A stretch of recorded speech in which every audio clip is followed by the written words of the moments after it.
पहले हमास, फिर हिजबुल्लाह, इसके बाद हूथी और अब इजराइल से भिड़ने के लिए लेबनान पहुंच चुकी है बेहद खतरनाक और एलीट फोर्स इमाम हुसैन ब्रिगेड।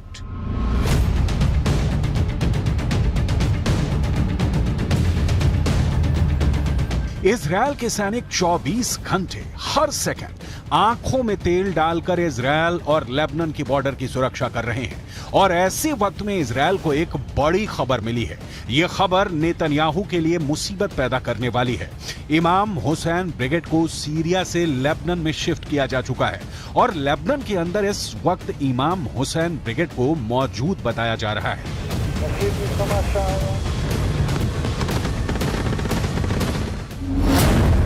यह दावा इजराइल डिफेंस फोर्स के अरबी भाषा के प्रवक्ता अविचाई अद्राई ने एक ट्वीट के जरिए दी है।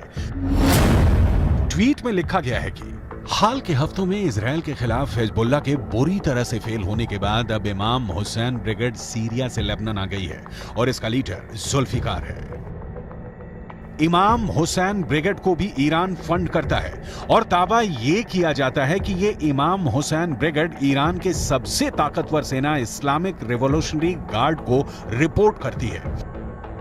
इमाम हुसैन ब्रिगेड का सीधे लेबनान में पहुंचना गुरुवार को लेबनान से एक बार में लगातार 19 हमले और फिर शुक्रवार को हिजबुल्लाह के चीफ नसरुल्लाह की फायर ब्रांड स्पीच से साफ है कि मिडिल ईस्ट में अमेरिका और इजराइल के लिए खतरा बढ़ गया है।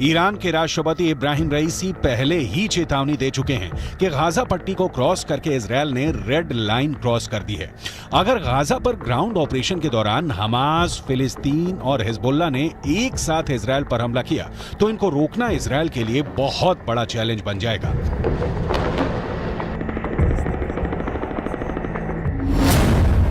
गाजा में हमास के लड़ाकों की तादाद 40 से 50 हजार के करीब है। उत्तर की तरफ लेबनान में मिलिशिया हिजबुल्लाह की तादाद 1 लाख से ज्यादा है।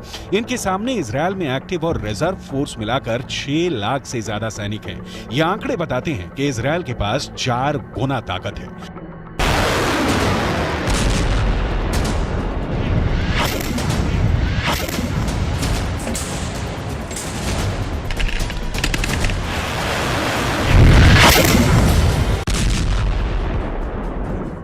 लेकिन हिजबुल्लाह के चीफ नसरुल्लाह से फिर भी अमेरिका घबराता है, क्योंकि नसरुल्लाह के पास अपने ओजस्वी भाषणों के जरिए बड़ा संगठन खड़ा करने की और सैनिकों में जोश भरने की अद्भुत क्षमता है।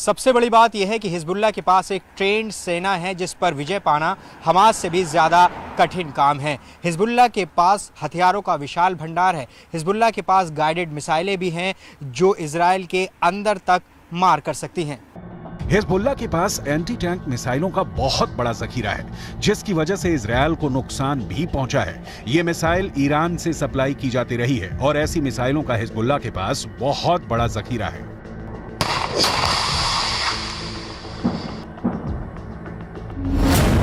हिजबुल्लाह ने 3 तरह की एंटी टैंक गाइडेड मिसाइल इस्तेमाल की।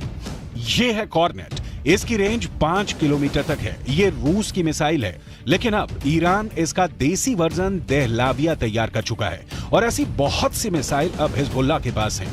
दूसरी है BGM-71 TOW anti tank guided missile, range है 3.5 किलोमीटर। यह अमेरिका में बनी मिसाइल है, लेकिन अब इसकी नकल ईरान तैयार कर रहा है और उसने हिजबुल्लाह को सप्लाई की है। तीसरी है 85 कॉनकोर्स, रेंज 4 किलोमीटर। यह भी रूस ने बनाई है और अब ईरान में ये दोसान नाम से तैयार की जाती है। तीनों मिसाइल बहुत ही घातक है। 7 अक्टूबर के बाद हिजबुल्लाह सीधे जंग में नहीं कूदा था। इजरायल की तरफ से हिजबुल्लाह को चेतावनी लगातार दी जा रही थी, लेकिन नॉर्दर्न बॉर्डर पर जंग की शुरुआत इजरायल डिफेंस फोर्स की तरफ से की गई, क्योंकि छुटपुट शुरुआती गोलीबारी के बीच सबसे बड़ा और ताबड़तोड़ हमला इजरायल की तरफ से ही किया गया था। हिजबुल्लाह के लड़ाकों की मौत जब शुरू हुई उस वक्त भी हिजबुल्लाह पसुपेश में था, क्योंकि तब तक भी उसे नसरुल्लाह की तरफ से कोई साफ आदेश नहीं मिला था।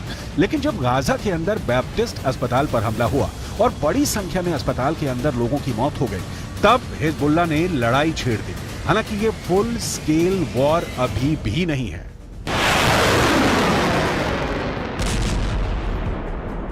और इस 3 हफ्ते की लड़ाई में हिजबुल्लाह के अब तक 50 से ज्यादा लड़ाके मारे जा चुके हैं। अक्टूबर के तीसरे हफ्ते में तो हिजबुल्लाह के 20 से ज्यादा लड़ाके मारे गए थे, जिसके बाद इस जंग में हिजबुल्लाह धीमा पड़ता नजर आया, लेकिन बाद में धीरे धीरे वो इस जंग में फिर वापस आ गया।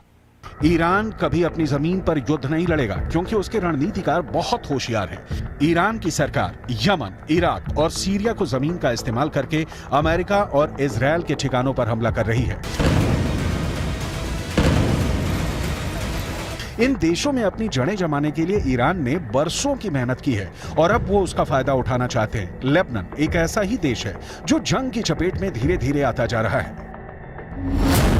लेबनान के अखबार नहार नेट ने यह रिपोर्ट किया है कि इजरायल ने ब्लीडा इलाके के पूर्वी बाहरी इलाके में फास्फोरस बम से हमला किया है, जिसकी वजह से वहां मौजूद आसपास के जंगलों में भारी आग लग गई थी। इन फास्फोरस बमों से लगी आग लंबे इलाके में फैले जंगलों तक फैल गई, जिससे भारी नुकसान हुआ।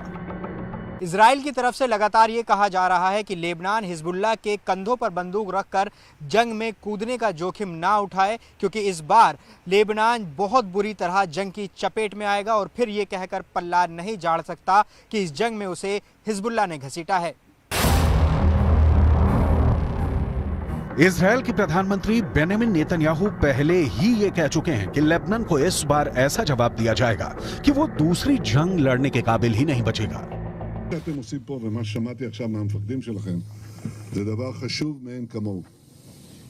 אתם הורגים אנשי חיזבאללה שמנסים לתקוף את קו החזית שלנו. אני לא יודע עכשיו, כשאני נמצא איתכם, אני לא יכול להגיד לכם כרגע אם חיזבאללה יחליט להיכנס בצורה מלאה למלחמה. नेतन्याहू के अलावा इजरायल के रक्षा मंत्री योव गैलेंट पहले ही कह चुके हैं कि इस युद्ध में इजरायल का बदला ये तय करेगा कि अगले 75 साल तक इजरायल की जमीन पर रहेगा या नहीं। अभी तक हिजबुल्लाह के 50 से ज्यादा लड़ाकों के मारे जाने की खबरें आ चुकी हैं, लेकिन इसके बावजूद भी इजरायल के रक्षा मंत्री ने बयान ये दिया है कि अभी वो युद्ध को विस्तार नहीं देना चाहते। מנהלים מלחמה בחזית הדרומית כנגד חמאס. אנחנו מוכנים לכל התפתחות בצפון. חיזבאללה סופג נפגעים רבים. יחד עם זה אין לנו עניין להרחיב את המלחמה. אם נידרש לעניין הזה, נדע מה לעשות. הכוחות מוכנים בהגנה. नोट करने वाली बात यह है कि जब इजरायल नॉर्दर्न बॉर्डर पर युद्ध का विस्तार नहीं चाहता है, तब 45 से ज्यादा हिजबुल्लाह लड़ाके मारे जा चुके हैं। तो सवाल यह उठता है कि अगर इजरायल युद्ध का विस्तार कर देगा तो फिर हिजबुल्लाह की हालत क्या होगी।